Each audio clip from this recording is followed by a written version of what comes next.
7, 6, 5, 4, 3, 2. Shalom Bapak Ibu Saudara sekalian, Shalom. Puji Tuhan, kita semua dalam kondisi sehat. Kita bersyukur kepada Tuhan kalau kita bisa berkumpul kembali untuk beribadah di tempat ini. Ini adalah suatu kesempatan yang sangat berharga. Mari kita benar-benar siapkan hati kita. Mari kita benar-benar datang di hadirat Tuhan, sujud menyembah Allah yang kudus. Mari kita siapkan hati kita.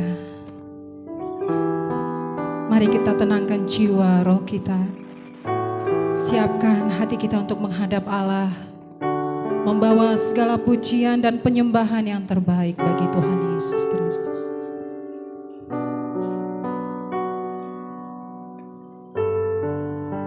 Bapa, kami datang sujud menyembah-Mu di tempat ini. Ini umat-Mu datang di hadirat-Mu Tuhan.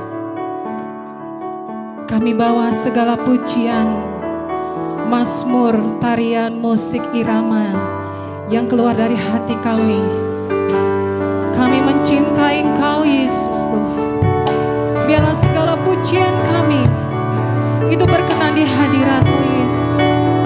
Mari nikmati segala pujian.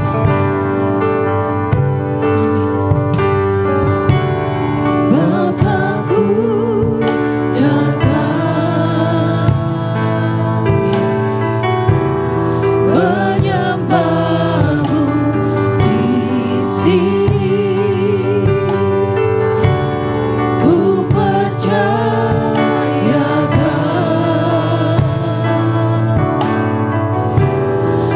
ada bagiku. Bapakku datang, menyembah-Mu di sini. Ku percayakan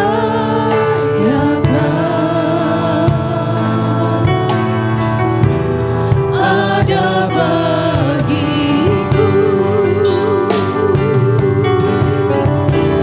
Tak usah ku takut, sebab Kau sertaku. Tak usah ku bimbang, Kau di dalamku.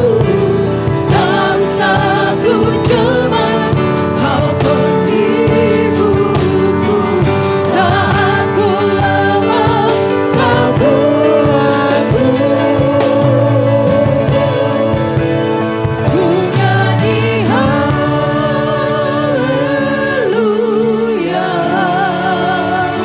ku nyanyi haleluya. Sungguh Kau hebat, ajaib perkasa perbuatanmu di hidupku. Mari kita bangkit berdiri, kita pujikan haleluya. Kita mazmurkan haleluya bagi Dia Raja segala raja. Bapakku datang, menyembah-Mu menyembah. Kami percaya Kau ada bersama dengan kami Tuhan. Kami percaya Kau menikmati segala pujian kami Yesus. Ada bagi. Tak usah ku takut, sebab Kau sertaku. Tak usah ku takut, sebab Kau sertaku. Tak usah ku bimbang, Kau di dalamku. Tak usah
Kami bersyukur, terima kasih buat segala kebaikan-Mu.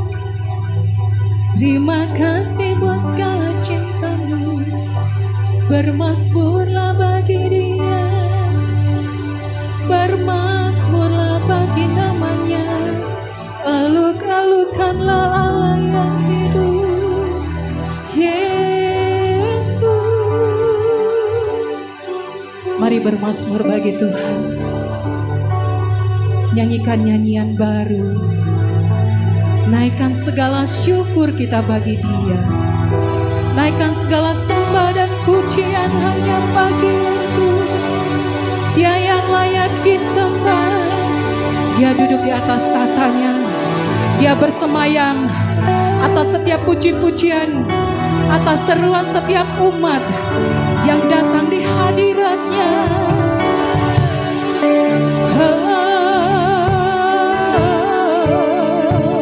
Katakan Tuhan itu baik, kasih setianya untuk selamanya. Haleluya, haleluya.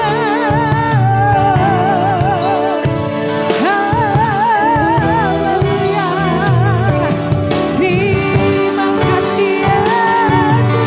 Haleluya.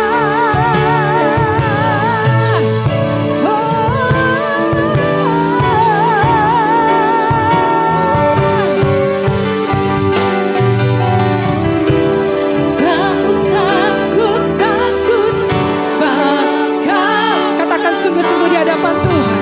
Tak usah ku bimbang, Kau di dalamku. Tak usah ku cemas. Terima kasih Yesus, Kau yang menghibur kami saat ku lemah, Kau kuatku. Ku nyanyi haleluya, ku nyanyi haleluya. Sungguh Kau hebat, ajaib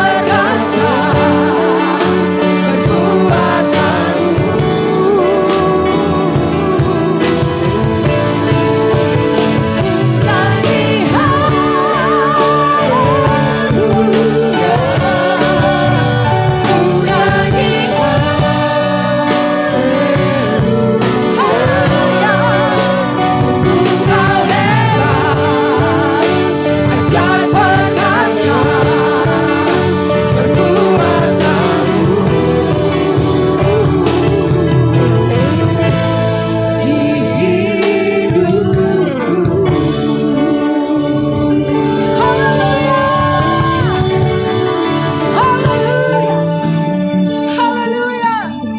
Amin. Bela segala pujian hanya bagi Tuhan Yesus kita, amin.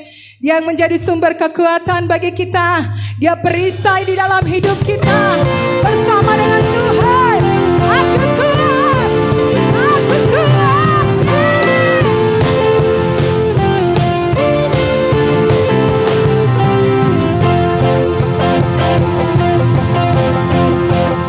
Yes.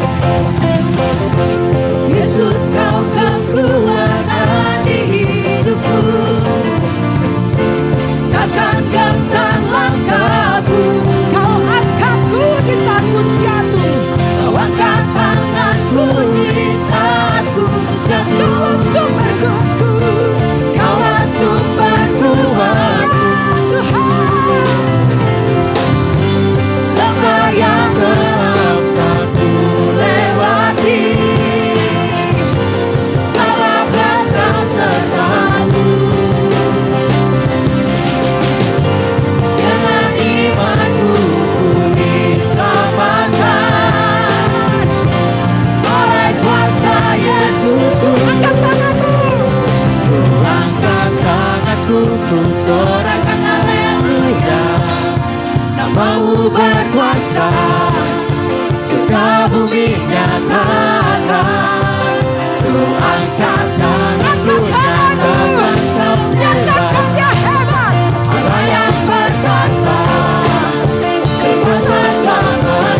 tahu kau besertaku.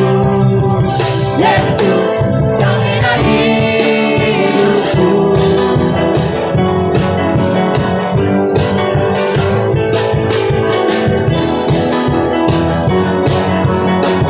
Katakan berjalan bersama dengan Tuhan. Kita tidak akan gentar. Berjalan bersamamu, tak akan ku gentar. Tanganmu menopangku, Jalani kehidupan. jalani kehidupan. Kau menangkanku ke atas gunung batu. Kau berikan kemenangan.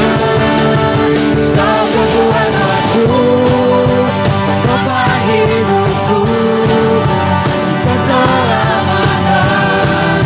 Kau berikan kasih setia, benteng hidupku. Tak akan ku takut, sebab ku tahu kau besertaku. Yesus, jaminan hidupku.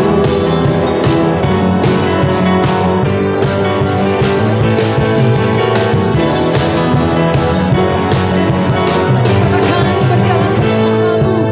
Tak akan ku gentar. Berjalan bersamamu, tak akan ku gentar.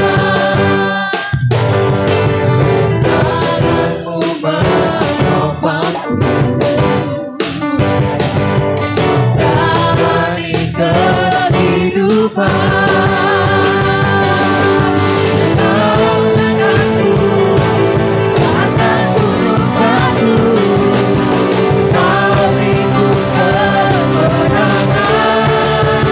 Kau kekuatanku, menopang hidupku, keselamatan.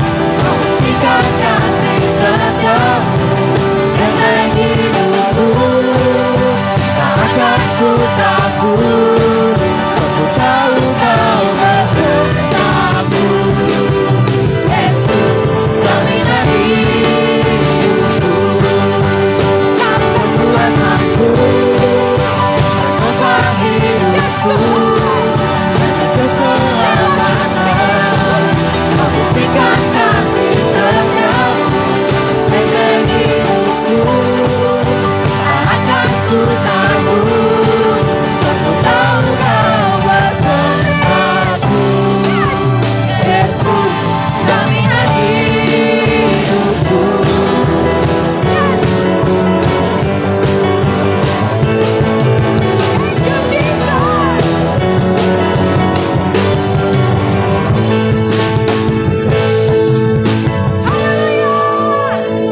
Haleluya. Terima kasih Tuhan. Terima kasih Tuhan. Terima kasih Tuhan Yesus. Kami bersyukur kepada Allah. Allah yang hidup. Allah yang nyata.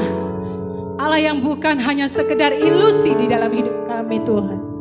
Tapi Allah itu benar-benar nyata dan kami boleh mengalaminya.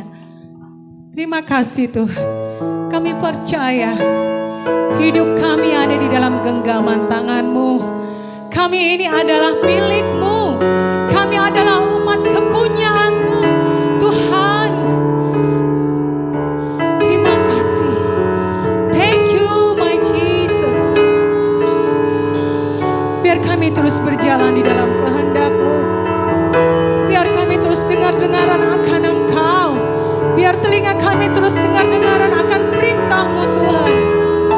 Biar hidup kami terus ada di dalam rencana-Mu. Terima kasih Jesus. Thank you.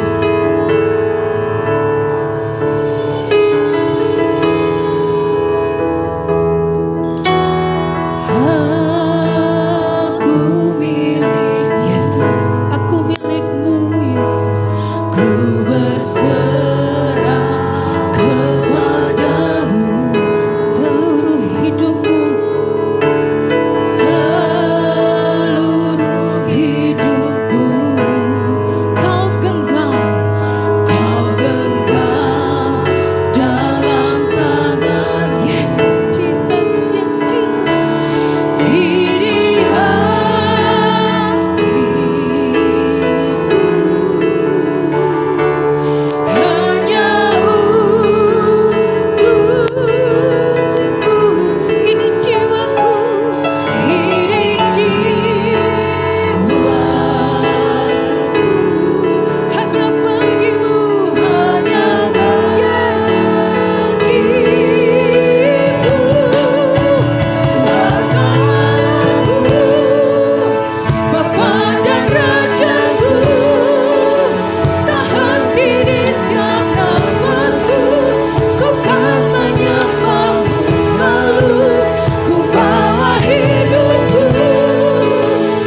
Ini kami anak-anak-Mu Tuhan.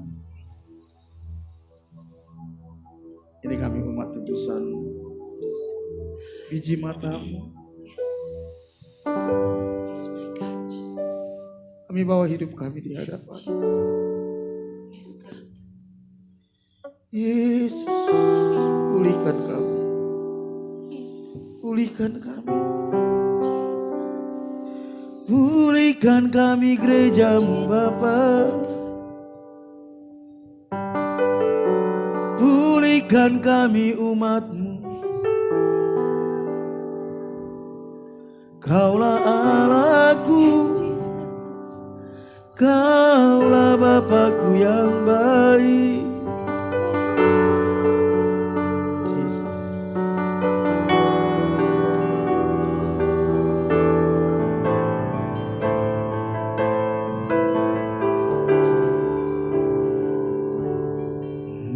Bapakku yang baik, sangat ku cinta, kasih-Mu padaku semakin nyata ku rasakan.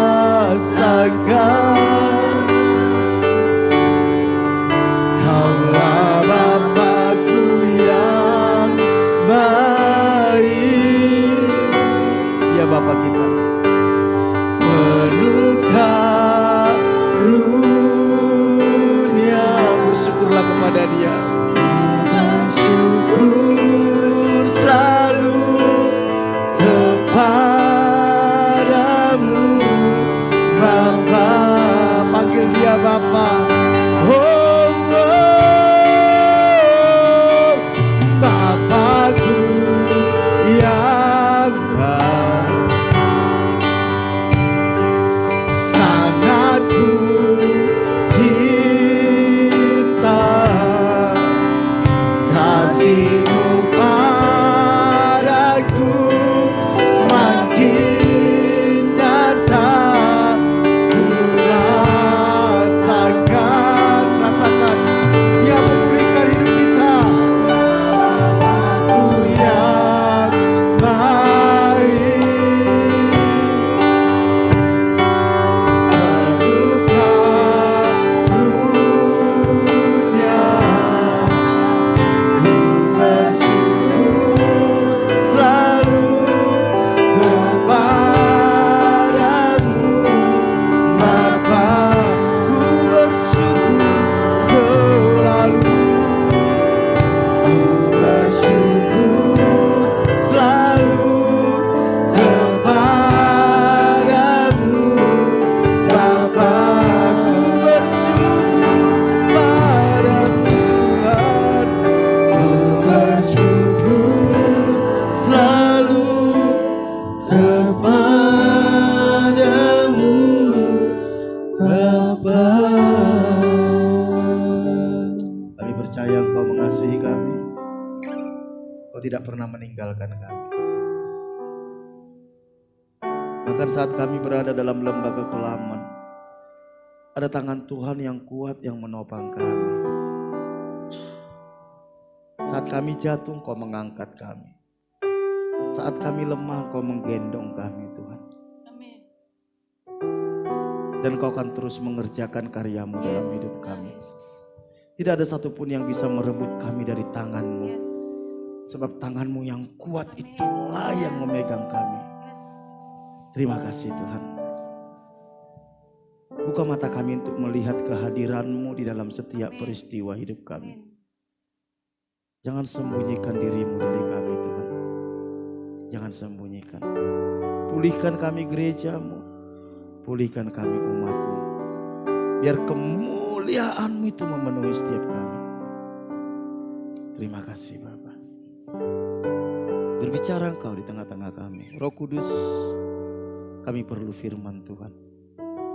Firman-Mu itu yang memerdekakan kami. Bukakan rahasia firman-Mu bagi kami. Singkapkan segala selubung yang membutakan mata hati dan pikiran kami. Lepaskan kami dari segala belenggu, kuk tipu daya, tipu muslihat iblis. Dari ikatan-ikatan dosa. Biar kami hidup di dalam firman-Mu. Urapi hamba-Mu, urapi setiap kami. Segala pekerjaan setan, kuasa kegelapan, roh teritorial, tipu daya iblis kami ikat, kami tawan, kami perintahkan keluar dalam nama Yesus. Lawat juga anak-anak sekolah minggu Tuhan. Berbicara Engkau kepada anak-anak. Urapi guru-guru Tuhan. Pakai bibir lidah hamba-hamba-Mu ini untuk menyampaikan kebenaran-Mu. Sampai kebenaran itu memerdekakan anak-anak. Terpujilah Engkau, kami sambut firman-Mu dalam nama Tuhan Yesus. Haleluya. Amin. Silakan duduk Bapak Ibu Saudara yang dikasihi Tuhan. Shalom. Shalom. Ya, puji nama Tuhan kalau kita dikasih Tuhan kesempatan untuk beribadah. Kita bisa sehat sampai saat ini. Itu semua karena anugerah Tuhan. Saudara yang dikasihi Tuhan, saya akan tetap ingatkan kepada kita bahwa kita akan merayakan Natal. Kita sudah persiapkan untuk Natal nanti saudara Desember. Ada 3 yang akan kita kerjakan. Pertama Natal sekolah minggu kita akan persiapkan nanti di Ngujang saudara ya. Dengan anak-anak yang ada di Ngujang ya. Karena kita memang lagi pingin buka proyek pelayanan di sana saudara. Ya. Anak-anak tanggal 16 ya. Tanggal 16 Desember. Untuk Natal umum saudara rencana kita buat di tempat ini dengan sederhana. Tapi sorenya kita bagi sembako di Ngujang ya. Kita bagikan 100 paket sembako. 1 paket itu minimal 100.000. Jadi kita ingin memberkati orang-orang yang ada di sana. Apalagi di masa-masa yang sulit sekarang ini saudara. Saya pikir ini waktunya gereja untuk hadir saudara. Untuk menyatakan kasih kepada orang-orang yang ada di luar sana saudara ya. Seperti yang sudah kita lakukan tahun lalu, akan kita lakukan lagi tahun ini saudara. Untuk kita bagi sembako kepada warga yang ada di Ngujang. Di situ ada warga, ada juga pekerja seks komersial. Kita coba memberkati mereka saudara. Supaya mereka tidak merasa bahwa tidak ada yang peduli sama hidup mereka. Ini waktunya gereja untuk menyatakan kasih Tuhan. Bukan untuk membawa mereka menjadi agama Kristen, bukan. Bukan. Yesus itu tidak membawa agama saudara. Bukan membawa agama. Yesus itu membawa kingdom, lifestyle. Gaya hidup kerajaan Allah. Bukan agama yang Yesus bawa. Tapi pola hidup kerajaan Allah saudara. Ya, jadi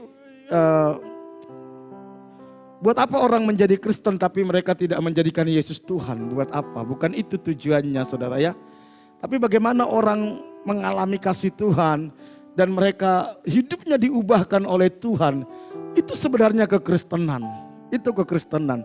Bukan cuma sekedar pindah agama. Ganti KTP, bukan itu saudara ya. Tapi bagaimana kita mengalami perjumpaan dengan Tuhan dan Tuhan mengubahkan hidup kita. Itu kekristenan sebenarnya. Ya. Bapak Ibu Saudara yang dikasihi Tuhan, mari kita doakan, kita dukung acara ini. Saya tahu dananya cukup besar Saudara, karena untuk paket sembako aja kita minimal 110 juta Saudara ya. Minimal 10 juta target kita. Belum lagi untuk acara-acara yang lain. Tapi gak apa-apa, kita mulai menabung dari sekarang. Bapak Ibu Saudaraku yang dikasihi Tuhan, hari ini kita akan belajar jemaat di Laodikia. Ini jemaat terakhir yang ada di kitab Wahyu saudara. Jadi selama 7 minggu kita mempelajari, ada 7 jemaat yang ada di Asia Kecil atau sekarang itu di Turki, di mana Tuhan menyampaikan pesan kepada jemaat yang ada saat itu. Dan hari ini kita akan mempelajari jemaat yang terakhir saudara. Saudara bisa nanti lihat di YouTube bagaimana jemaat di Efesus, bagaimana jemaat di Smyrna, bagaimana jemaat di Pergamus, bagaimana jemaat di mana lagi saudara? Hah? Philadelphia. Dan kalau saudara lihat nanti saudara, yang sangat menarik, ada 7 jemaat di kitab Wahyu itu, ada 2 gereja yang Tuhan tidak celah. Ada 5 itu Tuhan celah semua saudara. Tetapi ada 2 gereja Tuhan tidak mencela mereka, tetapi Tuhan memuji mereka. Yaitu Smyrna dan Philadelphia. Dan yang menariknya saudara, 2 gereja ini bukan gereja yang besar. Ini gereja yang kecil. Bahkan Philadelphia itu gereja paling kecil dari semuanya. Dan gereja yang sangat miskin-miskin. Tetapi justru gereja yang kecil dan miskin ini, di situ Tuhan berkenan saudara. Bukan karena jumlahnya, bukan karena kayanya gereja, tetapi kualitas hidup dari jemaat yang ada di gereja itu. Nanti kalau saudara lihat bagaimana gereja di Smyrna yang mereka mengalami tekanan yang luar biasa, baik itu dari pihak Romawi, dari pihak orang Yahudi, sampai akhirnya mereka menjadi gereja yang sangat miskin. Dan untuk menjadi orang Kristen di sana nggak mudah. Tapi mereka kuat, bertahan di dalam imannya. Begitu juga dengan jemaat yang ada di Philadelphia, di mana daerah itu daerah gempa saudara. Sehingga gak banyak orang yang mau tinggal di tempat itu. Cenderung orang dari sana itu keluar kota. Jadi yang tinggal di sana itu cuman beberapa jemaat dan miskin-miskin. Tetapi jemaat di Philadelphia ini mereka masih bisa mempengaruhi gereja-gereja di dunia. Sampai abad ke-12 atau mereka masih punya pengaruh lebih dari 1000 tahun saudara. Walaupun kecil dan miskin, mereka bisa menjadi garam, bisa menjadi terang, bisa menjadi contoh. Tentu yang Tuhan inginkan dalam hidup kita bukan sekedar kita besar, banyak, kaya, bukan. Tetapi bagaimana jemaat ini bisa berdampak. Kehidupan kita itu menjadi inspirasi bagi banyak orang. Untuk mereka mengenal Tuhan, untuk mereka datang kepada Tuhan, untuk mereka mau menyembah Tuhan. Itulah tujuan gereja saudara. Dan pada hari ini kita akan belajari jemaat di Laodikia. Bagaimana jemaat Laodikia ini saudara.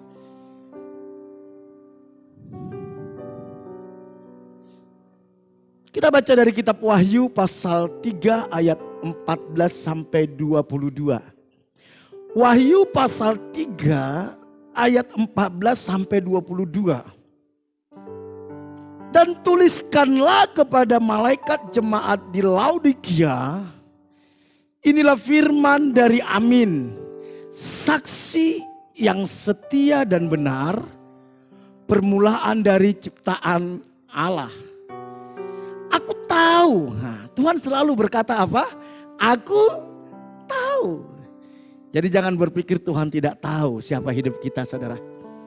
Jangan berpikir Tuhan gak tahu sampai kedalaman hati kita. Tuhan tahu. Jadi kita gak perlu membela diri sama Tuhan. Gak perlu. Karena dia bilang dia tahu. Aku tahu segala pekerjaanmu. Engkau tidak dingin dan tidak panas. Alangkah baiknya jika engkau dingin atau panas. Jadi karena engkau suam-suam kuku dan tidak dingin atau panas, aku kata Tuhan akan memuntahkan engkau dari mulutku. Wow, ini ungkapan yang paling keras dari 7 jemaat yang ada di kitab Wahyu. Kepada jemaat Philadelphia Tuhan ancam mereka, dia katakan, aku akan muntahkan engkau. Kenapa sampai dimuntahkan, saudara? Saya percaya sesuatu yang kita muntahkan itu sesuatu yang menjijikkan. Betul gak, saudara? Betul? Nanti kita pelajari kenapa sampai Tuhan katakan, aku muntahkan engkau dari mulutku. Karena engkau berkata, aku kaya. Dan aku telah memperkayakan diriku dan aku tidak kekurangan apa-apa. Dan karena engkau tidak tahu bahwa engkau melarat dan malang, miskin, buta dan telanjang, maka aku menasehatkan engkau. Luar biasa. Sebelum Tuhan muntahkan, saudara, Tuhan nasihati, saudara. Artinya apa, saudara? Tuhan itu baik. Tuhan selalu kasih kesempatan kepada kita. Ayo, sebelum aku hukum engkau, sebelum aku hajar engkau, ayo aku nasihatin kamu. Wow, dia Bapa yang baik. Jadi Tuhan tidak ingin kebinasaan kita, saudara. Tuhan gak ingin kehancuran kita. Kalau sampai seseorang sudah sampai hancur, pasti dia tidak mau dengar nasihat. Maka aku menasehatkan engkau supaya engkau membeli daripadaku emas yang telah dimurnikan dalam api, agar engkau menjadi kaya, dan juga pakaian putih, supaya engkau memakainya agar jangan kelihatan ketelanjanganmu yang memalukan. Dan lagi minyak untuk melumas matamu supaya engkau dapat melihat. Barang siapa ku kasih, lihat teguran Tuhan itu bukti kasihnya, saudara. Hal yang paling berbahaya dalam hidup kita, kalau kita hidup sudah keluar dari jalurnya Tuhan, sudah menyimpang dari jalurnya Tuhan, tapi Tuhan sudah tidak lagi menegur kita, itu bahaya. Jadi kalau engkau misalnya neko-neko, engkau jauh dari Tuhan, tiba-tiba Tuhan kirimkan teman-teman untuk menasehati, Tuhan kirimkan pasanganmu menasehati, walaupun nasihatnya itu agak panas-panas di telinga, saudara, membuat emosi sampai ke ubun-ubun. Tuhan kirimkan gembala menasehati, bahkan Tuhan kirimkan anak menasehati. Saya mau kasih tahu, Tuhan masih mengasihimu. Tapi kalau engkau sudah hidup enggak benar, jauh dari Tuhan, tapi sudah enggak ada lagi yang menasehati, itu artinya Tuhan sudah relakan kita masuk neraka, saudara. Halo? Katakan kiri kananmu, bro, kalau ada yang menasehati jangan marah, bilang. Ayo. Kalau ada yang menasehati jangan marah. Itu Tuhan yang mengutus, saudara. Justru kalau engkau sudah berbuat dosa, terus ada orang bilang gini, udahlah gak apa-apa, gak apa-apa. Itu pasti utusan iblis, saudara. Pasti utusan iblis. Barang siapa ku kasihi, ku tegur dan ku hajar. Lihat, dihajar Tuhan bilang. Sebab itu relakanlah hatimu. Tuhan hanya minta kita rela ditegur. Rela dihajar sama Tuhan. Karena itu bukti kasihnya. Dan bertobat. Lihat, aku berdiri di muka pintu dan mengetuk. Jikalau ada orang yang mendengar suaraku dan membukakan pintu, aku akan masuk dan mendapatkannya. Dan aku makan bersama-sama dengan dia dan ia bersama-sama dengan aku. Barang siapa menang, ia akan kududukkan bersama-sama dengan aku di atas tahtaku. Sebagaimana aku pun telah menang dan duduk bersama-sama dengan Bapakku di atas tahtanya. Siapa bertelinga, hendaklah ia apa? Mendengarkan. Artinya apa? Ada banyak orang bertelinga tapi gak mau dengar, gak mau tahu. Tuhan mau kita serius memperhatikan ini, saudara. Siapa bertelinga hendaklah ia mendengar apa yang dikatakan Roh kepada jemaat-jemaat, saudara. Cukup panjang nasihat Tuhan kepada jemaat di Laodikia. Dan saya percaya setelah saya pelajari, saudara, justru pesan ini menjadi pesan yang paling kuat untuk orang Kristen zaman sekarang. Nanti kita lihat kenapa kondisi jemaat di Laodikia itu persis dengan apa yang sedang kita alami dalam generasi ini, saudara. Persis. Saya nggak tahu, mungkin itu penyebabnya kenapa dibuat ini terakhir.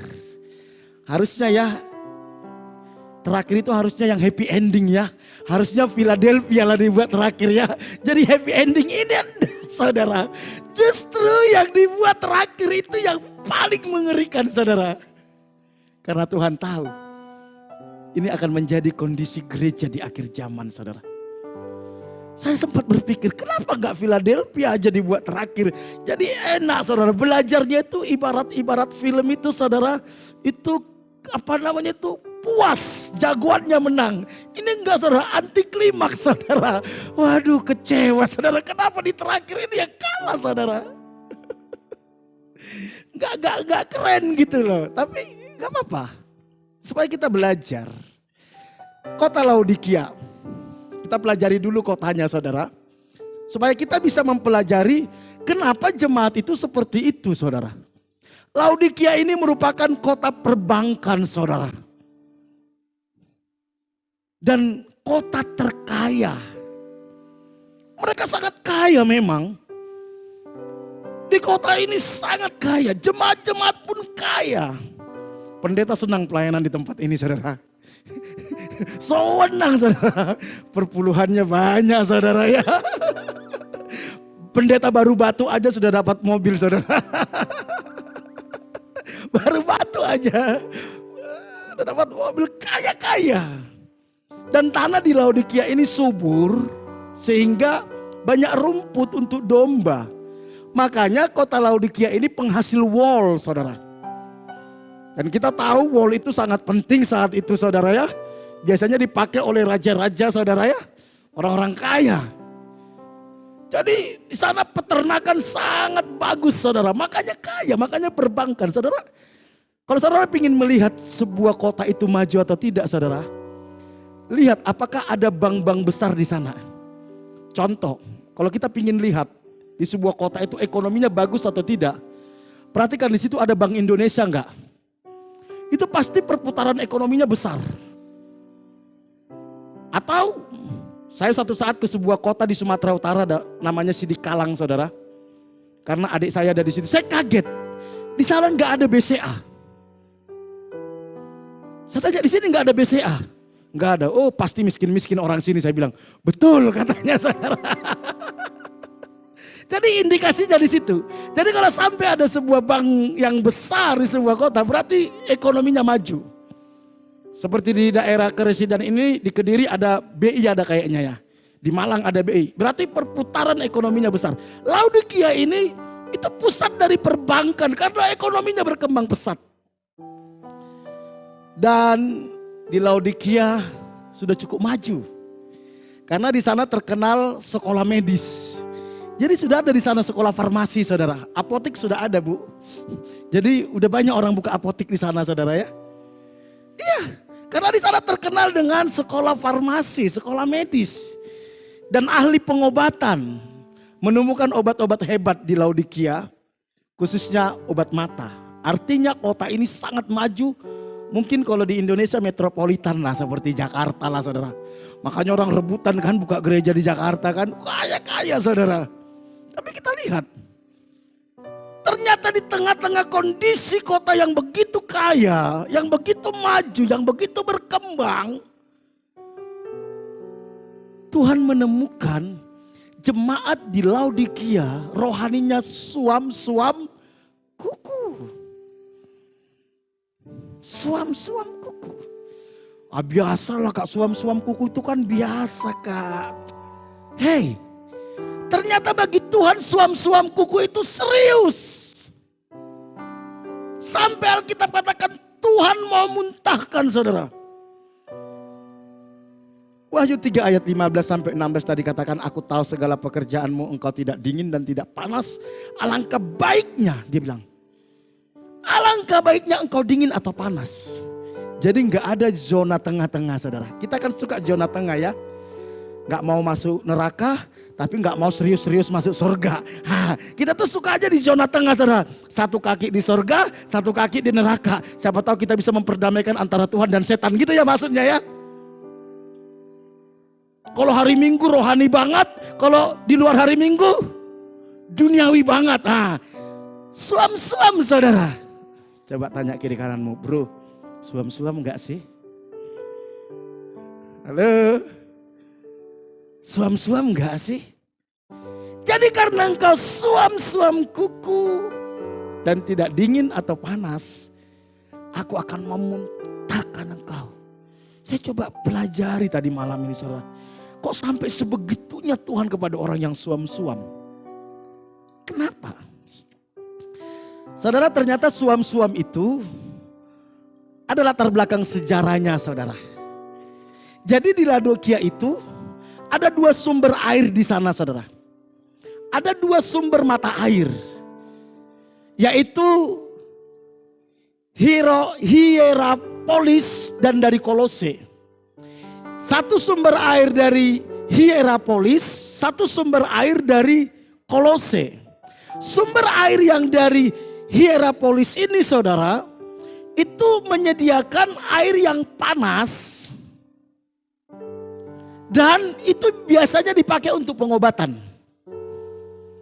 Jadi ada sumber air panas dari Hierapolis menuju ke Laodikia. Dan kalau orang sakit minum itu sembuh. Mungkin itu salah satu penyebab kenapa dunia medis juga berkembang di sana. Sementara ada satu sumber air yang ada di Kolose. Itu airnya dingin. Ya persis seperti air yang ada di tempat kita. Dan itu berguna untuk menyegarkan badan.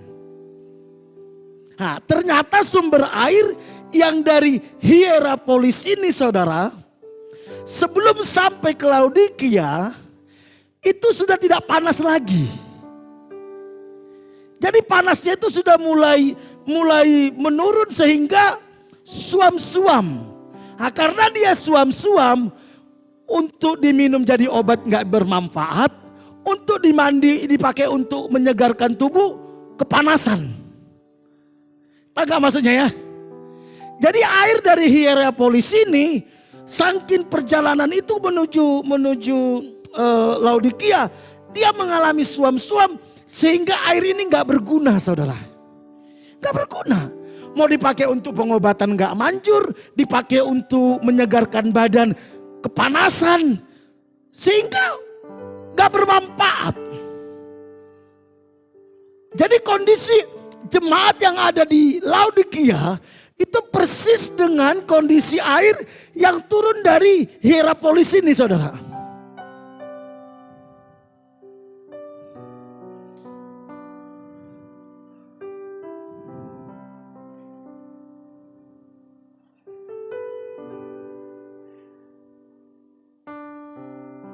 Dan biasanya kalau kita minum air yang suam-suam ini, itu membuat kita jadi sakit perut. Jadi kondisi air ini bukan bermanfaat, justru menjadi penyakit saudara. Dari Tuhan kasih gambaran ini kepada kondisi jemaat yang ada di Laodikia. Berapa banyak orang Kristen, dia bukannya menyembuhkan penyakit orang, tapi malah buat jadi penyakit bagi orang lain saudara. Hah? Kita jadi penyakit. Apa itu orang Kristen suam-suam? Kita akan pelajari. Jadi air panas berarti orang Kristen yang hidupnya semangat dan rohnya menyala-nyala untuk melayani Tuhan. Makanya Alkitab katakan biarlah rohmu menyala-nyala dan layanilah Tuhan. Itu sumber air panas. Sementara sumber air yang dingin ini saudara, itu gambaran orang yang tidak mau mengenal Yesus. Tidak mau mengenal Yesus. Atau belum mengenal Yesus. Dan biasanya saudara, biasanya kalau orang belum pernah mengenal Yesus itu lebih mudah untuk dilayani saudara. Daripada orang Kristen yang sudah lama Kristen tapi rohnya padam. Tapi dia tidak punya semangat untuk melayani Tuhan. Waktu saya baru bertobat di Malang saudara. Lagi semangat-semangatnya melayani Tuhan. Lagi semangat-semangatnya bawa jiwa saudara. Saya dekati teman-teman yang berasal dari Medan saudara. abang-abang yang sudah lama kuliah di Malang. Saya bilang, Bang, ayolah persekutuan. Biasanya kan kerjaan mereka main judi, mabuk, saudara. Waduh, ayolah ikut persekutuan supaya hidup kita lebih baik. Tahu jawabannya apa, saudara? Kau masih dalam kandungan, aku udah Kristen, dia bilang. Kau belum ada, aku udah Kristen. Jangan coba-coba ajari aku tentang Tuhan, dia bilang. Nah, itu orang-orang yang air dari Hierapolis yang tidak sampai ke Laodikia, saudara. Jadi jemaat Laodikia itu suam-suam kuku, artinya apa? Dia tidak punya semangat untuk melayani Tuhan, tidak punya semangat untuk mencari Tuhan, tetapi masih merasa rohani. Masih merasa tidak perlu diinjili. Saya sudah sejak dalam kandungan sudah Kristen. Saking Kristennya Kristen dibilang. Serta mereka merasa tidak butuh pertobatan. Dan orang kayak gini paling susah untuk dilayani. Dan tipe-tipe kayak gini orang Kristen yang suam-suam kuku. Dan Tuhan bilang apa? Aku akan apa? Memuntahkan engkau. Makanya jangan heran saudara kalau kita lihat. Justru orang-orang yang dari latar belakang non-Kristen. Yaitu air yang dingin tadi. Begitu mereka mengalami kasih Tuhan, mereka ikut Tuhan total, saudara. Bandingkan dengan orang yang sudah sejak dalam kandungan Kristen, saudara. Tapi nggak bertobat, saudara. Ini setengah mati, saudara. Karena mereka merasa benar, mereka merasa tidak butuh bertobat, mereka merasa dikasihi Tuhan. Inilah tipe orang Kristen yang suam-suam kuku. Dan Tuhan ancam mereka. Kalau kamu nggak bertobat, aku muntahkan, kata Tuhan. Saudara, saya mau tanya. Saat ini lebih banyak orang Kristen panas, dingin, atau suam-suam kuku, saudara? Hah? Coba tanya kiri kananmu, bro. Panas atau suam-suam kuku, bilang. Hah? Kalau suam-suam kuku, hati-hati. Dimuntahkan sama Tuhan, bilang. Saudara tahu pergumulan terberat saya di sini. Melihat realita kekristenan yang suam-suam kuku ini. Makanya kalau saudara perhatikan khotbah-khotbah saya, kayaknya kok keras banget ya, Kak. Saya ini lahir sejak dalam kandungan sudah Kristen. Sejak dalam kandungan saya sudah dibawa bapak saya ke gereja. Sudah dibawa mama saya ke gereja. Tapi apakah saya bertobat? Tidak. Sampai saya umur 20 tahun saya gak merasa butuh pertobatan, saudara. Saya anak Tuhan kok. Dari kecil saya sudah dilatih, aku anak raja, engkau anak raja, kita semua anak raja. Walaupun sambil mabuk, aku anak raja, engkau anak raja. Walaupun sambil main QQ, aku anak raja, engkau anak raja. Raja mana?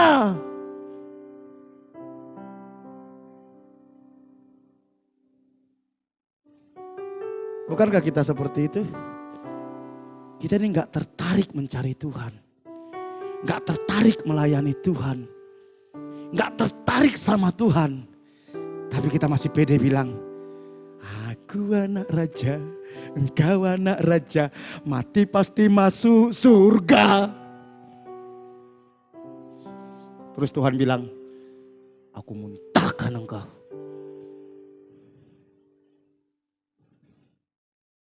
Ketika saya menyadari ini, saya tahu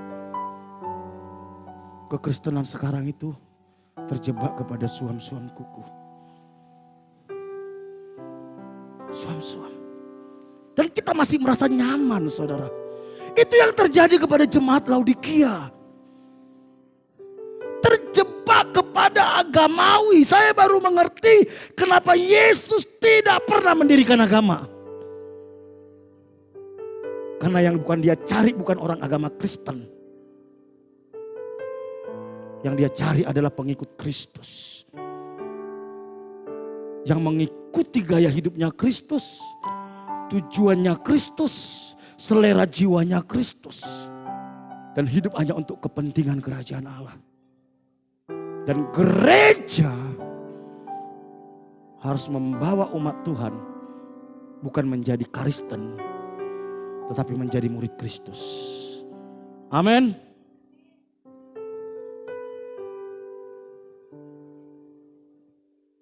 Jangan anggap ini enteng, saudara. Saya bergumul tentang hal ini. Makanya kalau saudara boleh nanti cek khotbah-khotbah saya. Semua arahnya itu untuk menentang spirit agamawi. Saudara boleh lihat nanti. Betapa jahatnya gereja kalau masih berkata kepada jemaat, gak apa-apa. Hidup dalam dosa gak apa-apa. Manusiawi, tipu dikit-dikit gak apa-apa. Yang pasti kita sudah anak raja, pasti masuk surga. Suatu saat kita akan kaget, saudara. Ketika kita berhadapan dengan sang raja bilang, sorry bro, gua gak kenal lu. Aku muntah lihat engkau, jijik lihat engkau.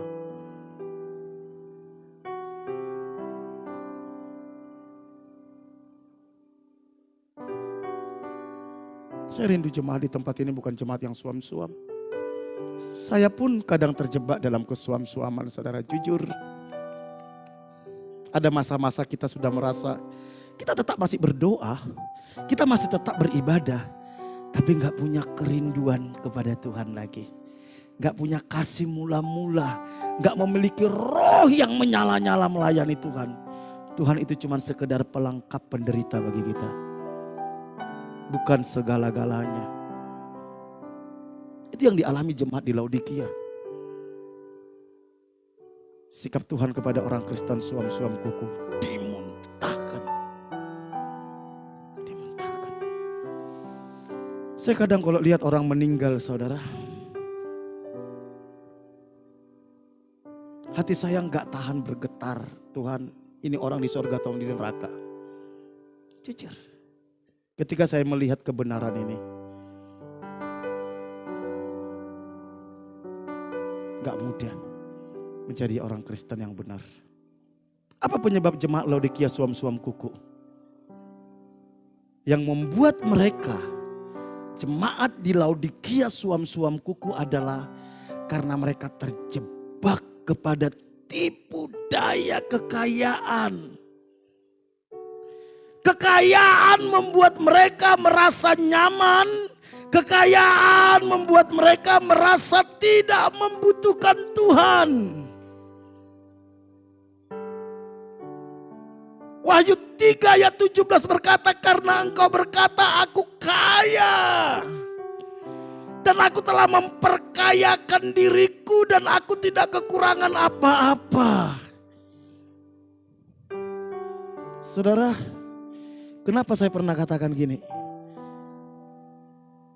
Alkitab katakan orang kaya itu sulit masuk surga.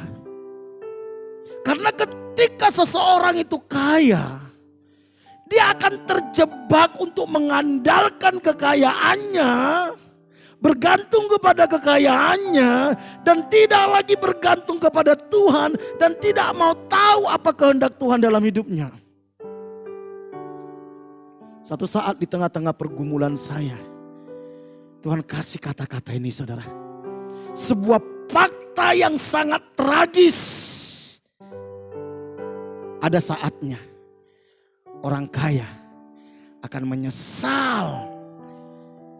Kenapa mereka kaya selama hidup di bumi? Sebab tipu daya kekayaan telah membuat mereka menjadi orang yang sombong. Mereka tidak menghormati Tuhan. Dan merasa tidak membutuhkan Tuhan. Sehingga mereka dibelenggu oleh kuasa kegelapan. Yang akan menyeret mereka ke dalam neraka kekal. Dan ada saatnya, saudara, orang miskin akan bersyukur kepada Tuhan. Kenapa saya selama hidup saya di bumi, saya miskin. Karena kemiskinan itu telah membuat mereka sungguh-sungguh menggantungkan hidup kepada kasih karunia Tuhan. Dan itu membuat mereka tunduk kepada kehendak Tuhan.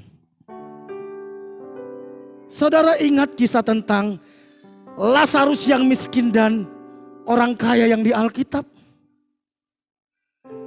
Bagaimana orang kaya itu setelah dia mati dia begitu menyesal dan dia bilang, tolong kasih tahu masih ada keluargaku yang belum bertobat. Saudaraku, kaya itu baik. Asal engkau tahu kenapa Tuhan izinkan engkau kaya. Tapi kaya itu akan menjadi musibah kalau kekayaan itu yang akan membuat kita jauh dari Tuhan. Ada sebuah ilustrasi yang Tuhan kasih dalam Lukas 12 ayat 16 sampai 21. Dia katakan seperti ini. Kemudian ia mengatakan kepada mereka suatu perumpamaan. Katanya, ada seorang kaya, tanahnya berlimpah-limpah hasilnya. Ia bertanya dalam hatinya, apakah yang harus aku perbuat? Sebab aku tidak mempunyai tempat di mana aku dapat menyimpan hasil tanahku. Lalu katanya, inilah yang akan aku perbuat. Aku akan merombak lumbung-lumbungku. Dan aku akan mendirikan yang lebih besar. Dan aku akan menyimpan di dalamnya segala gandum dan barang-barangku. Sesudah itu aku akan berkata kepada jiwaku, perhatikan. Jiwaku, ada padamu banyak barang, tertimbun untuk bertahun-tahun lamanya. Beristirahatlah, makanlah, minumlah, dan bersenang-senanglah. Tetapi firman Allah kepadanya, hai engkau orang bodoh, pada malam ini juga jiwamu akan diambil daripadamu. Dan apa yang telah kau sediakan, untuk siapakah nanti? Demikianlah jadinya dengan orang yang mengumpulkan harta bagi dirinya, jikalau ia tidak kaya di hadapan Tuhan. Saudara, kaya itu tidak salah. Tidak. Tetapi ketika kita salah di dalam melihat kekayaan. Kalau kekayaan itu membuat jiwa kita menjadi tenang, dan kita bergantung kepada kekayaan, saat itulah kita menjadi hamba uang. Dan kita nggak mungkin menjadi hamba Tuhan. Kita berdoa supaya kita jadi orang kaya. Tapi orang kaya yang betul-betul mengerti kenapa Tuhan berkati kita. Abraham kaya, sangat kaya. Paulus kaya enggak saudara? Kaya. Dia bilang aku memperkaya banyak orang, dia bilang. Walaupun dia pernah telanjang, kelaparan, kedinginan, pernah. Tapi kekayaan itu dia pakai untuk memuliakan Tuhan. Bukan untuk bersenang-senang. Seperti dalam firman Tuhan yang kita baca tadi saudara. Jemaat di Laodikia, mereka merasa kaya. Mereka merasa bahwa saya nggak butuh apa-apa lagi kok. Saya butuh apa? Tinggal beli. Semua bisa dia bayar dengan uang. Sekalipun mereka datang ke gereja, mereka hanya ingin agamawi. Bila perlu, kalau pendeta macam-macam, ganti. Beli pendeta yang lain, bayar lebih mahal, usir pendeta yang ini. Ada gereja model kayak gitu? Ada. Kalau orang Batak bilang, hepeng do nama ngatur portibion. Uang yang mengatur dunia ini katanya. Dan itu yang terjadi di jemaat Laodikia. Kekayaan itu, berkat Tuhan, justru membuat mereka jauh dari Tuhan.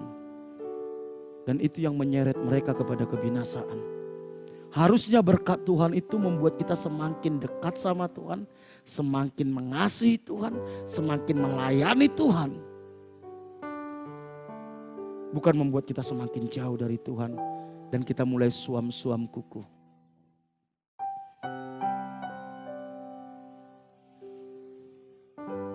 Apa penilaian Tuhan kepada jemaat di Laodikia, saudara? Jemaat yang kaya raya. Bagi banyak orang mereka kaya, saudara. Bagi diri mereka, mereka kaya. Tapi ketika Tuhan melihat mereka apa, saudara? Dan karena engkau tidak tahu bahwa engkau apa? Melarat dan malang, miskin, buta dan telanjang. Orang-orang kaya yang suam-suam kuku terhadap Tuhan.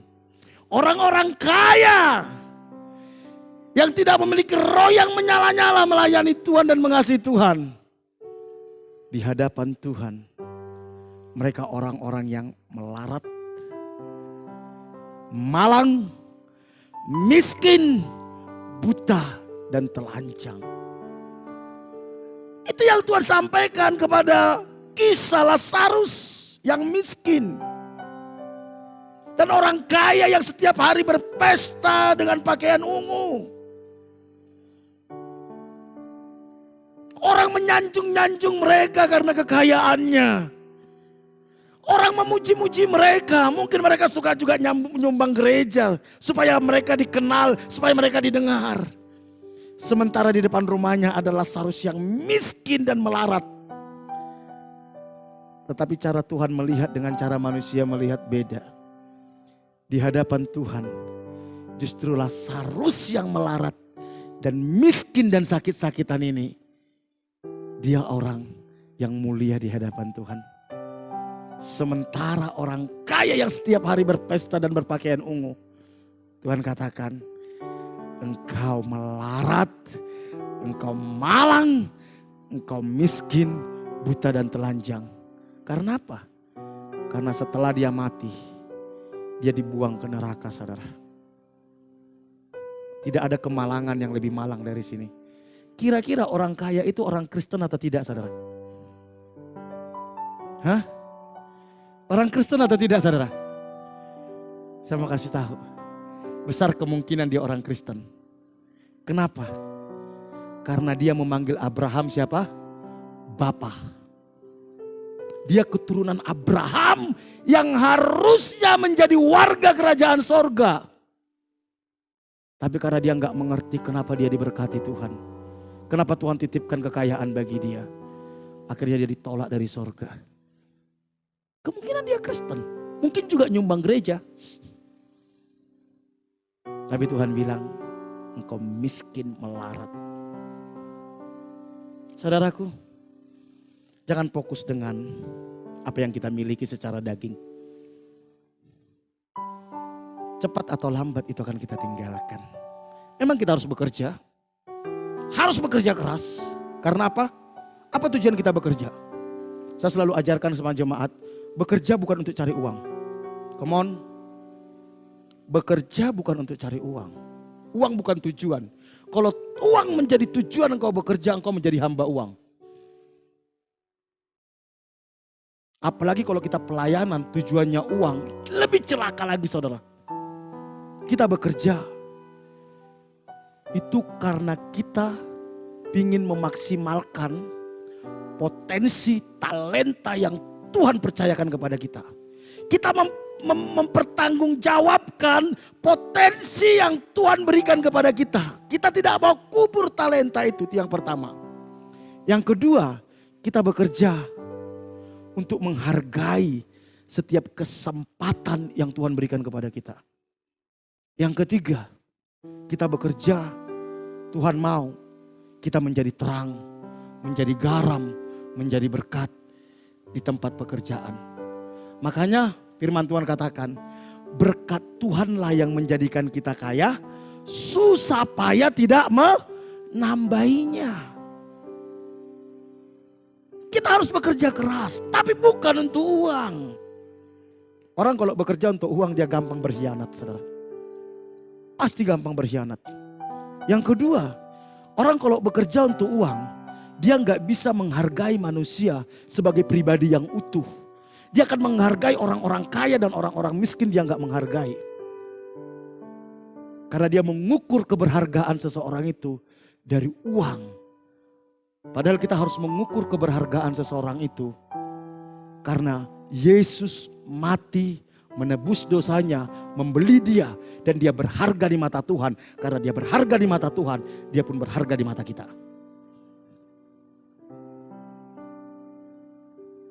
Mari jemaat MDC Tulungagung, kita mengubah perspektif kita, saudara. Jangan sampai kita terjebak seperti jemaat di Laodikia.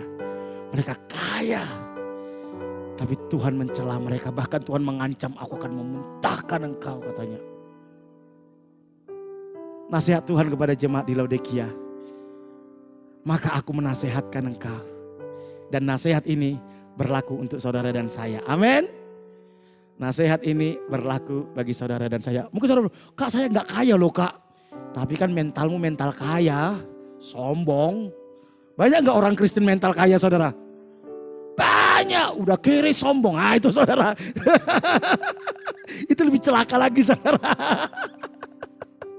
Lebih celaka lagi tuh saudara. Udah kiri sombong saudara. Kita kan mentalnya kayak gitu, direndahkan diri aja ngamuk saudara. Dikit aja direndahkan, disinggung dikit harga dirinya ngamuk. Nah ini orang-orang yang sok kaya ini saudara. Apa nasihat Tuhan bagi kita? Bagi kita sama-sama, bagi saya juga saudara. Bagi saya juga. Ya, kita mau belajar. Kalau saudara dan saya punya kesempatan mendengar firman ini, itu berarti firman ini berlaku buat saudara dan saya.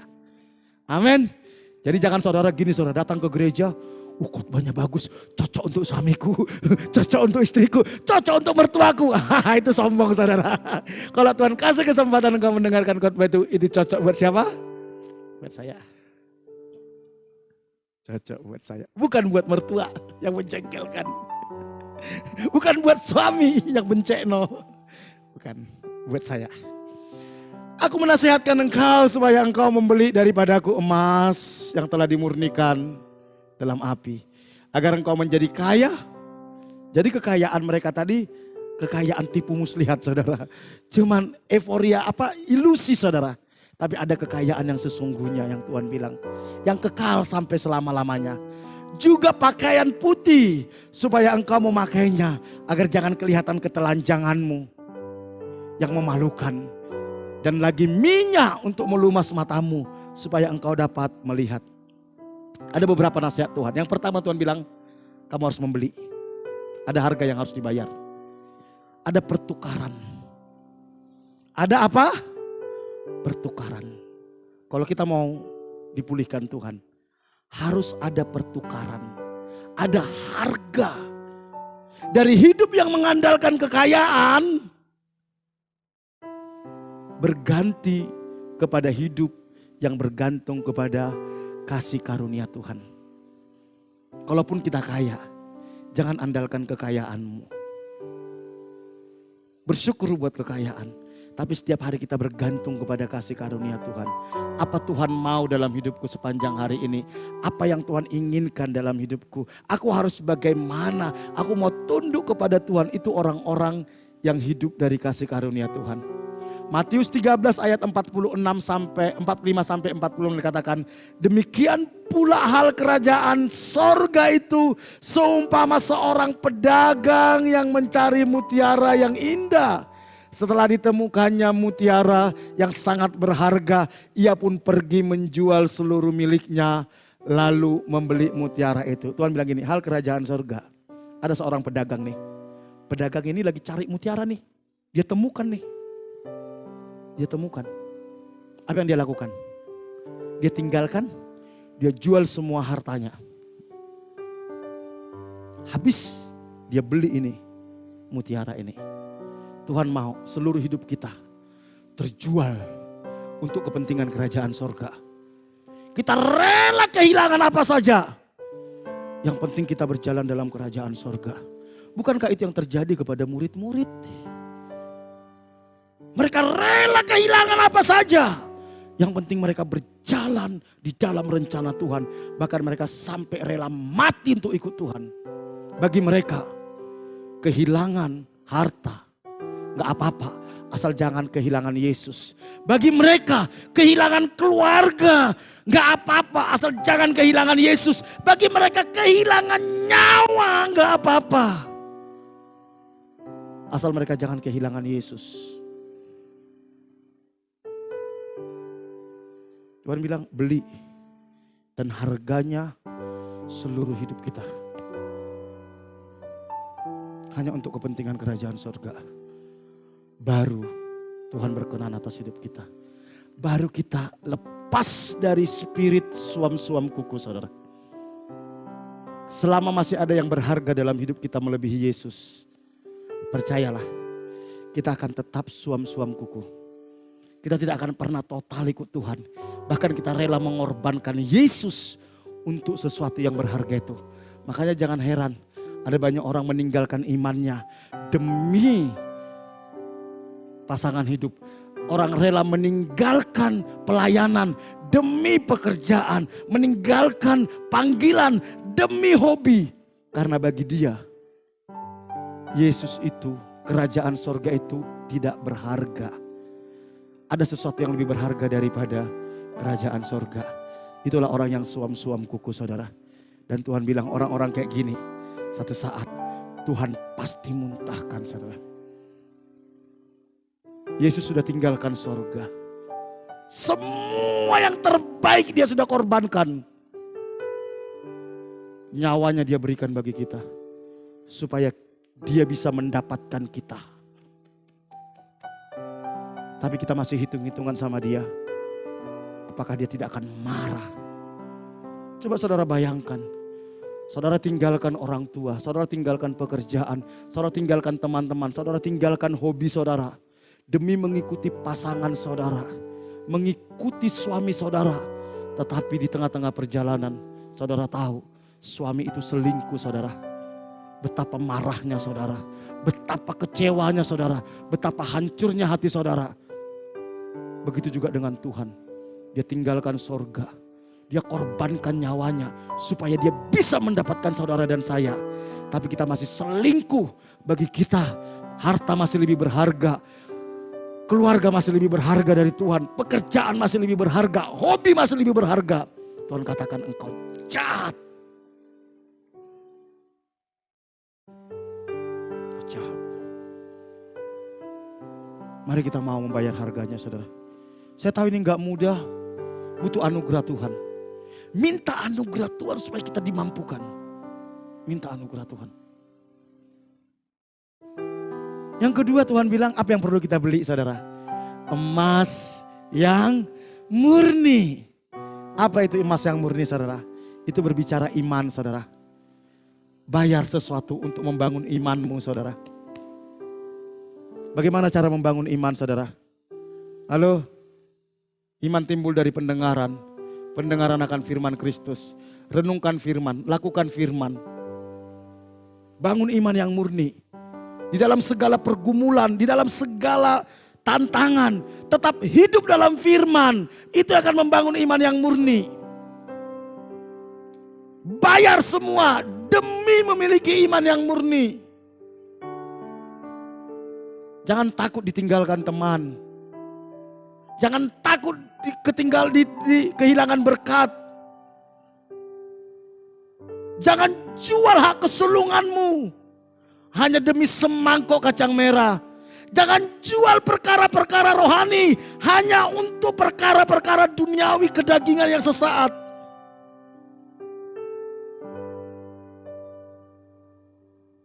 Karena suatu saat Tuhan akan muntahkan kita kalau kita berani menjualnya. Bukankah itu yang dialami oleh Esau? Dia jual hak kesulungannya demi semangkok kacang merah.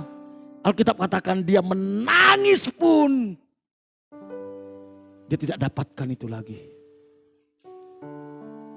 1 Petrus 1 ayat 7 dikatakan, maksud semuanya itu ialah untuk membuktikan kemurnian imanmu yang jauh lebih tinggi nilainya daripada emas yang panah, yang diuji kemurniannya dengan api, sehingga kamu memperoleh puji-pujian dan kemuliaan dan kehormatan pada hari Yesus Kristus menyatakan dirinya. Pergumulan-pergumulan yang kita alami itu proses pemurnian emas yang murni, iman kita yang murni, saudara. Ketika engkau dikhianati, itu proses engkau dimurnikan imanmu. Ketika engkau dikecewakan, ketika engkau dibully, ketika engkau direndahkan, ketika engkau mengalami perlakuan gak baik, disitulah iman kita dimurnikan. Apakah kita tetap percaya kepada Yesus? Apakah kita tetap setia mengasihi Tuhan? Apakah kita tetap setia melayani Tuhan? Itu harga yang harus kita bayar. Makanya Tuhan Yesus bilang gini, setiap orang yang mau mengikut aku, dia harus menyangkal dirinya, memikul salibnya setiap hari, lalu mengikut aku. Kalau kita mau mengikut Tuhan, jika engkau ingin menjadi muridku, kita harus rela kehilangan segalanya, kata Tuhan Yesus. Jadi kekristenan itu bukan murahan. Anugerah itu gratis, tapi bukan murahan. Yang ketiga Tuhan bilang apa, saudara? Pakaian putih. Udah beli emas, terus apa? Pakaian putih. Itu berbicara apa? Hidup dalam kekudusan. Jangan bermain-main dengan dosa, saudara. Jangan bermain-main dengan dosa. Orang yang suam-suam kuku itu anggap enteng dosa. Alah gampang, nanti diampuni Tuhan. Minta ampun ya diampuni. Tapi ingat, dia bukan Tuhan yang bisa dipermainkan. Bukan Tuhan yang bisa dipermainkan, dia raja yang punya otoritas, yang punya wibawa. Ingat ketika pernikahan anak domba, ada orang yang tidak berpakaian pesta, Tuhan buang dia, saudara, ke dalam kegelapan yang paling gelap. Pakaian pesta itu berbicara apa? Hidup dalam kekudusan. Mari kita hidup dalam kekudusan, jangan kompromi dengan dosa, sekecil apapun itu. Saya tahu kita berjuang dengan dosa, saudara. Saya pun berjuang dengan dosa. Tapi mari kita sungguh-sungguh minta Tuhan, tolong saya menang dari dosa ini. Menang dari dosa ini. Suatu saat pasti bisa, saudara. Yang keempat dikatakan minyak untuk melumasi mata. Minyak itu berbicara apa, saudara? Raja-raja dulu mereka diurapi dengan minyak. Itu berbicara pengurapan, saudara. Pengurapan itu berbicara apa? Pimpinan Roh Kudus, saudara. Mari kita menyediakan diri kita untuk dipimpin oleh Roh Kudus. Supaya mata kita bisa melihat perkara-perkara yang rohani. Supaya mata kita bisa melihat perkara-perkara yang Tuhan sediakan bagi kita. Supaya kita tidak buta. Karena hanya Roh Kudus yang memampukan kita untuk mengerti kehendak Tuhan. Jangan dipimpin oleh kedagingan. Jalin hubungan dengan Roh Kudus, saudara. Tuhan bilang, beli minyak itu untuk melumas matamu. Supaya apa? Supaya kita tidak buta, saudara. Kita bisa tahu, oh ini kehendak Tuhan. Oh ini maunya Tuhan. Jadi kita tidak hidup sesuka hati kita. Kita tidak hidup hanya untuk memuaskan kedagingan kita. Bagaimana kita bisa menyenangkan hati Tuhan kalau kita tidak mengerti kehendak Tuhan. Tapi ketika engkau mengerti kehendak Tuhan, engkau tahu apa yang harus engkau lakukan. Dan minta tuntunan Roh Kudus supaya kita punya kekuatan, punya keberanian, punya kemampuan untuk melakukan kehendak Tuhan. Itulah yang disebut dengan bertobat, saudara. Itu nasihat Tuhan kepada jemaat yang ada di Laodikia. Beli, Tuhan bilang, emas yang murni. Beli. Pakai pakaian kekudusan. Hidup dalam pimpinan Roh Kudus. Baru engkau menemukan kembali kasih-Mu yang mula-mula itu. Baru engkau bisa melihat bahwa harta itu bukan segala-galanya. Tetapi kerajaan Allah itulah segala-galanya, saudara. Yang terakhir, saudara. Tuhan kunci dengan ayat ini, saudara. Perhatikan ini, saudara. Perhatikan. Lihat, aku berdiri di muka pintu dan mengetuk. Jika ada orang yang mendengarkan suaraku dan membukakan pintu, aku akan masuk dan mendapatkannya, dan aku akan makan bersama-sama dengan dia dan ia bersama-sama dengan aku. Saudara, Tuhan tidak pernah mau memaksa kita. Tuhan tidak pernah mau memaksa kita. Maka saya tidak pernah mau memaksa jemaat untuk ke gereja. Saya nggak pernah mau memaksa jemaat untuk pelayanan. Enggak. Itu bukan karakternya Tuhan. Alkitab katakan dia itu mengetuk di depan pintu. Beda sama iblis. Iblis itu mendobrak saudara. Lewat jendela. Kalau ada pendeta yang suka memaksa-maksa jemaat, ngancam-ngancam jemaat supaya pelayanan, supaya ke gereja. Itu bukan cara kerjanya Tuhan. Tuhan cuma bilang diketuk, ayo nak, izinkan saya masuk. Kalau saya masuk, saya akan masuk di sana dan kita makan bersama-sama. Halo? Makanya ada beberapa jemaat yang bilang, Kak aku berhenti dulu pelayanan. Gak apa-apa silakan. Gak apa-apa. Karena Tuhan gak mau memaksa. Tuhan mau kita melakukan segala sesuatu karena kita mengasihi Dia. Dia hanya mengetuk saudara. Ayo. Keputusan tetap di kita. Kita mau buka pintu atau tidak. Kalau kita buka pintu hati kita dan berkata, Tuhan aku mau masuk dalam rencanamu. Tuhan aku mau dipakai Tuhan. Tuhan aku mau masuk dalam kemuliaanmu. Dia akan masuk dan dia akan ajari kita. Ini yang harus kau lakukan nak. Ini yang harus kau lakukan. Tapi kalau engkau berkata, sorry Tuhan aku masih sibuk. Sorry Tuhan aku belum bisa. Tuhan bilang, oke enggak apa-apa. Silakan. Dia bilang, aku mengetuk di depan pintu. Dia tidak mau mendobrak saudara. Tuhan tidak mau memaksa. Karena Tuhan mencari orang-orang yang mengasihi Dia. Karena Dia datang kepada kita dengan kasih. Kasih itu harus dibalas dengan kasih. Kalau kasih dibalas dengan tidak kasih saudara, itu bertepuk sebelah tangan dan itu menyakitkan, bisa nampar saudara. Janji Tuhan kepada jemaat di Laodikia. Barang siapa menang, ia akan kududukkan bersama-sama dengan aku di atas tahtaku. Sebagaimana aku pun telah menang dan duduk bersama-sama dengan Bapakku di atas tahtanya. Saudara, jangan saudara pikir dengan saya menjadi Kristen, Tuhan sudah berkenan kepada saya. Tuhan bilang gini, hanya orang-orang yang menang yang akan duduk bersama-sama dengan aku di tahtanya. Kita harus menang dari kedagingan kita. Kita harus menang dari ego kita. Kita harus menang dari dosa-dosa kita. Kita harus menang dari segala ambisi duniawi kita. Dan mau berkata, Tuhan, lakukan apa yang kau pandang baik dalam hidupku. Aku mau berjalan bersama dengan Tuhan. Aku mau menggenapi rencana Tuhan. Dan dia bilang, hanya orang-orang yang menanglah yang akan duduk bersama-sama dengan aku. Karena aku pun sudah menang. Karena aku sudah menang, engkau pun harus menang. Mari saudaraku yang dikasihi Tuhan. Setiap hari kita bertarung dalam peperangan rohani kita masing-masing. Bertarung dalam peperangan rohani kita masing-masing. Untuk menang atas dosa-dosa kita. Atas menang atas kelemahan-kelemahan kita saudara. Kekristenan itu gak boleh jadi sambil lalu saudara. Gak boleh suam-suam kuku. Harus total. Harus menyala-nyala. Karena itu yang membuat engkau bisa menang saudara. Gak ada orang yang berperang saudara dengan letoy saudara. Gak ada. Orang yang berperang itu mereka dengan semangat saudara. Dengan semangat yang luar biasa saudara. Baru mereka bisa menang saudara. Kalau saudara dan saya ingin menang, mari kita bangun roh kita. Yang menyala-nyala. Jangan suam-suam kuku dengan Tuhan. Karena engkau pasti kalah. Iblis akan permainkan kita. Saudaraku yang dikasihi Tuhan. Kita sudah belajar 7 jemaat di kitab Wahyu. Mari kita sama-sama melihat kita ini di mana saudara. Dan saya percaya Tuhan akan pulihkan gereja ini saudara. Ketika kita mulai ada gerakan doa puasa setiap tanggal 1 sampai tanggal 7. Tuhan bilang gini sama saya, aku akan pulihkan gereja ini.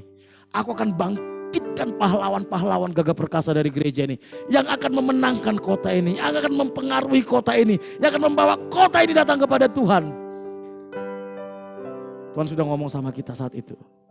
Ajarkan mereka kebenaran yang benar. Masalah pertumbuhan, aku sendiri akan memberikan pertumbuhan. Aku akan membawa nanti orang-orang itu kembali kepadaku kata Tuhan.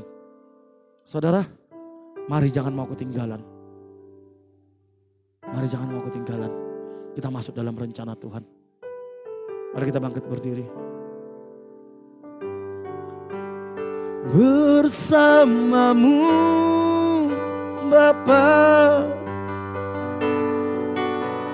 ku lewati semua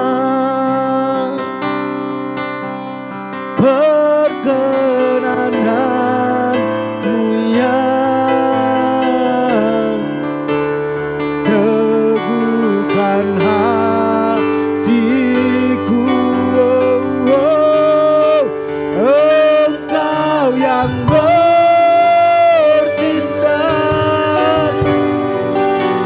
memberi pertolongan, anugerah-Mu besar melimpah bersamamu Bapa, bersamamu Bapa, ku lewati semua perkenananmu yang teguhkan hati. Engkau yang bertindak, Engkau yang bertindak, memberi pertolongan, anugerah-Mu besar melimpah, anugerah-Mu Tuhan, anugerah-Mu besar melimpah, anugerah-Mu Tuhan, anugerah-Mu besar melimpah. Saudara, mungkin selama ini kita puas dengan kekristenan kita, sehingga kita menganggap, ya yang penting saya sudah ke gereja. Padahal saudara, suam-suam kuku, tidak ada lagi roh yang menyala-nyala untuk merindukan Tuhan. Nggak ada lagi roh yang menyala-nyala ingin melayani Tuhan. Kita hanya sibuk dengan diri kita sendiri, menikmati diri kita sendiri. Tuhan katakan, engkau suam-suam kuku. Suam-suam kuku. Dan kalau nggak bertobat, Tuhan muntahkan. Ketika saya merenungkan ini, hati saya hancur. Karena sesungguhnya saya pun menemukan diri saya suam-suam kuku. Saya tahu ada hal yang jauh lebih bagus, yang lebih besar yang bisa saya lakukan untuk Tuhan, yang lebih baik yang bisa saya lakukan. Saudara, Tuhan tebus kita dengan total. Nyawanya Dia berikan, Dia tinggalkan sorga yang mulia. Dia menderita, dihina, menjadi orang terkutuk, supaya Dia bisa mendapatkan kita. Setelah engkau mendapatkan Dia, engkau berkhianat kepada Dia. Engkau lebih mencintai dunia, engkau lebih mencintai hobi, engkau lebih mencintai yang lain daripada Tuhan. Hatinya hancur. Hancur. Kalau kita merasa selama ini kita belum kasih yang terbaik sama Tuhan, dan kita mau berkata, Tuhan, aku mau belajar. Aku mau belajar untuk mengasihi Tuhan. Aku tahu gak mudah bagiku. Ada dosa yang membelenggu hidupku. Aku butuh anugerah-Mu. Ajari aku untuk mau mengasihi Tuhan lebih lagi. Adakah saudara yang mau membuat keputusan? Kalau ada, letakkan tangan di dada bersama dengan saya. Saya akan berdoa bagi kita. Bapa, Kau kenal siapa kami, Tuhan. Gak ada yang bisa kami sembunyikan di hadapan Tuhan. Semua terbuka. Kau tahu apakah kami mengasihi Engkau atau tidak. Engkau tahu apakah kami suam-suam atau tidak. Tapi kami percaya anugerah-Mu besar. Kalau Engkau ingatkan firman Tuhan ini kepada kami. Karena Engkau mengasihi kami. Engkau tidak ingin kami binasa di dalam dosa kami. Di dalam pemberontakan kami. Roh Kudus, pulihkan kami. Pulihkan kami. Bawa kami untuk mengasihi Engkau. Lebih dari apapun juga. Mampukan kami Tuhan. Kami tahu kekuatan kami terbatas. Kami gak mampu dengan kekuatan kami. Kami butuh anugerah-Mu. Pulihkan umat-Mu. Tanpa terkecuali tempat ini pulihkan. Terima kasih Bapak. Kami bersyukur buat hari ini, buat firman-Mu. Dalam nama Tuhan Yesus. Hatiku rindu melihat kemuliaan-Mu. Hatiku rindu melihat curahan kuasa-Mu di kota tercinta, kotaku tulung agung. Ku berdoa tulung agung, penuh kemuliaan-Mu, tulung agung, bagi kemuliaan-Mu. Ya aku nyatakan kemuliaan-Mu. Ya aku nyatakan curahan kuasa-Mu di kota tercinta, kotaku tulung agung. Ku berdoa tulung agung, penuh kemuliaan-Mu, tulung agung, bagi kemuliaan-Mu. Bapak, kami datang umat-Mu merendahkan hati kami, bersahati membawa kota Tulung Agung di hadapan Tuhan. Kalau Tuhan tempatkan kami ada di kota ini karena Tuhan mau lewat hidup kami kota ini dimenangkan bagi Tuhan. Karena itu kami mohon anugerah Tuhan, kami mohon belas kasihan Tuhan. Curahkan atas kota ini, curahkan hujan pertobatan, curahkan hujan keselamatan, celikan mata rohani penduduk kota ini untuk melihat keajaiban kasih karunia-Mu yang Kau sediakan di dalam Kristus Yesus, dan mereka menerima Engkau sebagai Tuhan dan Juru Selamat pribadi mereka. Pertemukan kami dengan orang-orang yang siap untuk dilayani dari kota ini Tuhan. Pulihkan kota ini, berkati kota ini. Berkati ekonomi kota ini, berkati keamanan kota ini. Berkati pemerintahan kota ini. Kami bawa para pemimpin-pemimpin yang ada di pemerintahan, mulai bupati, wakil bupati, anggota DPRD, semua pegawai negeri sipil, PNS yang ada di kota ini, eksekutif, yudikatif, legislatif. Tuhan, mereka hamba Tuhan yang dipercaya mengelola kota ini. Kami berdoa. Beri mereka hikmat, bijaksana, takut akan Tuhan di dalam membuat setiap kebijakan-kebijakan Tuhan. Segala rancangan-rancangan mereka, biar Tuhan yang memimpin. Kalau ada kecurangan-kecurangan dari pemerintahan, biar Tuhan yang membongkar dengan cara-Mu. Biar pemerintahan ini menjadi pemerintahan yang bersih dan diberkati Tuhan. Setiap anak-anak Tuhan yang duduk di pemerintahan, Tuhan berkati. Berikan mereka hati yang takut akan Tuhan, hikmat bijaksana berikan kepada mereka. Sehingga anak-anak Tuhan yang ada di pemerintahan bisa menjadi berkat bagi kota ini Tuhan. Pulihkan kota ini, pulihkan gereja Tuhan yang ada di kota ini. Pulihkan hamba-hamba Tuhan, pulihkan umat Tuhan yang ada di kota ini. Biar kami bisa menjadi terang atas kota ini Tuhan. Berkati pengusaha-pengusaha anak-anak Tuhan yang ada di kota ini. Biar mereka mengerti apa maksud Tuhan bagi mereka. Berkati mereka, buat perbedaan antara anak-anak Tuhan dengan yang bukan anak Tuhan. Berkati mereka Tuhan. Terima kasih. Kami serahkan kota ini ke dalam anugerah Tuhan. Kami bawa hidup kami sepanjang minggu ke depan. Roh Kudus, terus bawa kami untuk memiliki roh yang menyala-nyala untuk mengasihi Tuhan. Roh yang menyala-nyala untuk melayani Tuhan. Berkati setiap umat-Mu Tuhan. Hamba-Mu berdoa perlindungan Tuhan yang sempurna atas hidup kami. Lindungi kami dari segala panah api si jahat, tipu muslihat iblis, dari serangan kuasa kegelapan, dari mara bahaya, kecelakaan, virus-virus, sakit penyakit, dari segala keinginan-keinginan yang jahat yang mendukakan hati-Mu. Bawa kami untuk semakin mengasihi Tuhan. Berkati setiap rumah tangga, hubungan suami istri, orang tua dengan anak, sesama saudara. Kasih dan kebenaran-Mu memerintah dalam setiap rumah tangga. Pulihkan kesehatan umat-Mu. Jemaat yang sakit hari-hari ini kami berdoa, apapun sakit penyakit mereka, kami minta kuasa kesembuhan turun dalam hidup mereka di dalam nama Yesus. Berkati usaha pekerjaan umat-Mu. Apapun yang mereka kerjakan sepanjang minggu ke depan, yang mereka lakukan bersama dengan Tuhan. Tuhan buat berhasil, Tuhan buat terobosan, Tuhan buat mujizat.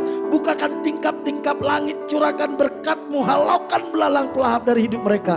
Berikan hikmat, ide, kreativitas kepada setiap umat-Mu dalam bekerja Tuhan. Pakai umat-Mu untuk menjadi berkat bagi orang-orang di sekitar. Berkati anak-anak kami yang sekolah, lindungi mereka dari pergaulan yang salah, dari nilai-nilai dunia yang tidak sesuai dengan kebenaran firman-Mu, dari mara bahaya, kecelakaan, virus-virus, sakit, penyakit, dari keinginan-keinginan yang jahat. Berkati mereka dengan hikmat, bijaksana, kecerdasan yang berasal daripada Tuhan. Engkau pakai mereka menjadi alat-Mu untuk membawa generasi mereka untuk berbalik kepada Tuhan. Sungguh kami serahkan hidup kami sepanjang minggu ke depan ke dalam anugerah Tuhan.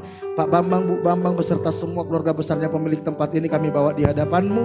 Kami minta perlindungan Tuhan yang sempurna atas hidup mereka. Lindungi dari panah api si jahat, tipu muslihat iblis, dari serangan kuasa kegelapan, dari mara bahaya, kecelakaan, virus-virus, sakit, penyakit, dari keinginan-keinginan yang jahat. Bawa hati mereka melekat mengasihi Tuhan, menghormati Tuhan, takut dan gentarakan Tuhan, hidup benar di hadapan Tuhan. Berkati rumah tangga, hubungan suami istri, hubungan mereka dengan anak cucu menantu, kasih dan kebenaran memerintah dalam rumah tangga mereka. Pulihkan kesehatan mereka, anak cucu menantu, semua keluarga besarnya. Bak mengasihi Tuhan, menghormati Tuhan, takut dan gentarakan Tuhan, hidup benar di hadapan Tuhan. Jangan biarkan mereka binasa di dalam dosa mereka. Roh Kudus kasihani jamah mereka. Berkati semua perusahaan dan karyawan yang Tuhan percayakan dimanapun berada. Sepanjang minggu ini Tuhan buat berhasil, Tuhan buat terobosan, Tuhan buat mujizat, Tuhan buka jalan atas masalahnya. Berikan hikmat, bijaksana, ide, kreativitas, takut akan Tuhan kepada semua karyawannya. Berkati semua karyawannya, berkati Barata di sepanjang minggu ini. Kami bersyukur, kami serahkan hidup kami sepanjang minggu ke depan ke dalam anugerah Tuhan. Jemaat yang dikasih Tuhan, mari kita angkat tangan kita. Jemaat yang dikasih Tuhan, Dia Bapa yang mengasihi kita, Dia Bapa yang telah menebus kita. Kita ini milik kepunyaannya. Karena itu percayakan hidup kita kepada anugerah Tuhan. Jangan andalkan kekuatan kita sendiri. Jangan andalkan pikiran kita. Dia Bapa yang mau menuntun dan menyertai dan memelihara hidup kita. Karena itu pulanglah. Terimalah berkat daripada Allah Bapa. Diberkatilah engkau pada waktu masuk, diberkatilah engkau pada waktu keluar, diberkatilah buah kandunganmu, diberkatilah adonanmu, diberkatilah bakulmu, diberkatilah hasil tanganmu. Apapun yang kau kerjakan dengan tanganmu, Tuhan akan buat berhasil. Diberkati engkau di kota, di desa, di gunung, kemanapun kau pergi, tanda-tanda ajaib menyertai engkau. Engkau akan naik dan tidak akan menjadi turun. Engkau akan menjadi kepala dan bukan menjadi ekor. Anak cucumu akan perkasa di bumi. Engkau akan disebut sebagai orang yang beruntung dan berbahagia. Dan lewat hidupmu akan banyak orang menerima berkat yang berasal daripada Tuhan. Jika engkau hari ini sungguh-sungguh mendengarkan suara Tuhan Allahmu yang kusampaikan kepadamu dan engkau setia melakukannya, berkat-berkat ini akan menjadi milikmu. Karena itu pulanglah, terimalah berkat daripada Allah Bapa, kasih karunia dari Tuhan kita Yesus Kristus, penghiburan dan kekuatan dari Roh Kudus mulai hari ini sampai Tuhan Yesus datang kedua kali. Dalam nama Tuhan Yesus, setiap kita yang diberkati sama-sama katakan amin. Berikan tepuk tangan, Tuhan Yesus memberkati kita semua.